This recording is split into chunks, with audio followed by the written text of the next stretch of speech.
Hello, ನಮಸ್ಕಾರ, ಶುಭೋದಯ friends ಎಲ್ಲರಿಗೂ. ನಾನು ನಿಮ್ಮ ನಿರ್ಮಲ. ನಾವು ಇವತ್ತು ಹೋಗ್ತಾ ಇದ್ದೀವಿ ದೀಪಾವಳಿ ಹಬ್ಬಕ್ಕೆ ನಮ್ಮ ಊರಿಗೆ. ಏನೋ ಒಂಥರ ಖುಷಿ. ಊರಿಗೆ ಬೆಂಗಳೂರು ಬಿಟ್ಬಿಟ್ಟು ಬೆಂಗಳೂರು ಟ್ರಾಫಿಕ್ ಜಾಮು ತುಂಬ. ಅದು ಏನು ಹೇಳ್ತಾರಲ್ಲ, ನಮ್ಮೂರಿಗೆ ಹೋಗ್ಬೇಕಂದ್ರೆ ಒಂಥರ ಖುಷಿ ಆಗುತ್ತೆ. ದೀಪಾವಳಿ ಹಬ್ಬಕ್ಕೆ ಹೋಗ್ತಾ ಇದ್ದೀನಿ. ನಮ್ಮೂರು ಗೊತ್ತಲ್ಲ, ಚಿಕ್ಕಮಂಗ್ಳೂರು ದೇವರಮ್ಮ ಬೆಟ್ಟಕ್ಕೆ ನಾವು ನಾಳೆ ಪ್ರಯಾಣ ಮಾಡ್ತಿದ್ವಿ. 5 ವರ್ಷಕ್ಕೊಂದ್ಸಲ ಬೆಟ್ಟಕ್ಕೆ ಹತ್ತೋದು. ತೆಗೆಯೋದೇ ಬಾಗಿಲು ಒಂದ್ಸಲ, ಅದು ಮೇಲ್ಗಡೆ. ಇನ್ನು ಕೆಳಗಡೆ ದೇವಸ್ಥಾನ ಇರುತ್ತೆ, ಅದು ವರ್ಷ ಇಡೀ ತೆಗ್ದಿರುತ್ತೆ. ಆದರೆ ವರ್ಷಕ್ಕೊಂದು ಸಲ ಮಾತ್ರ ಫಸ್ಟ್ನೇ ದೀಪಾವಳಿ, ಫಸ್ಟ್ನೇ ದಿನ ನರಕ ಚತುರ್ಥಿ ಬರುತ್ತಲ್ಲ, ಆವತ್ತಿನ ದಿವಸ ಬೆಟ್ಟ ಹತ್ತುತ್ತಾರೆ. ನಾವು ಇವತ್ತು ನೈಟು ಹೋಗಿ ಮನೆಗೆ, ಅಮ್ಮ ಮನೆಗೆ ಸ್ಟೇ ಮಾಡ್ತೀವಿ. ನನ್ನ ಗಂಡನ ಮನೆ ಏನೂ ಗೊತ್ತಿದ್ದಿಲ್ಲ, ಹಾಸನ್ನು, ಬೇಲೂರು ತಾಲೂಕು. ಈಗ ನಮ್ಮೆರಟು ಕಾಫಿ ತರಕ್ಕೆ ಹೋಗಿದ್ದಾರೆ.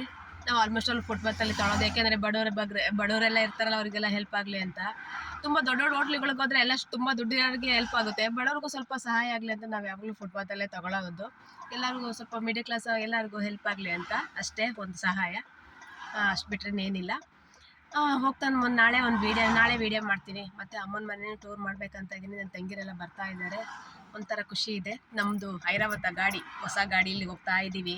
ನನ್ನ ಹಸ್ಬೆಂಡ್ ಮುಖ ತೋರಿಸಲ್ಲ, ಯಾಕಂದರೆ ಅವ್ರು ಯಾವಾಗಲೂ ಮುಖ ತೋರಿಸಿದ್ರೆ ಬೈತಾರೆ, ಅವ್ರಿಗೆ ಇಷ್ಟ ಆಗಲ್ಲ. ಅದಕ್ಕೋಸ್ಕರ ನಾನು ಮುಖ ತೋರಿಸಲ್ಲ. ದೇವರಮ್ಮ ಬೆಟ್ಟನ ನೋಡೋಣ, ಎಷ್ಟಾಗುತ್ತೋ ಹತ್ಬೇಕಂತ ಇದ್ದೀನಿ ಈ ವರ್ಷ. ಮತ್ತು ಹೇಗಿದ್ದೀರಾ? ಎಲ್ಲ ಆರಾಮಾಗಿದ್ದೀರಾ? Okay, thank you, bye.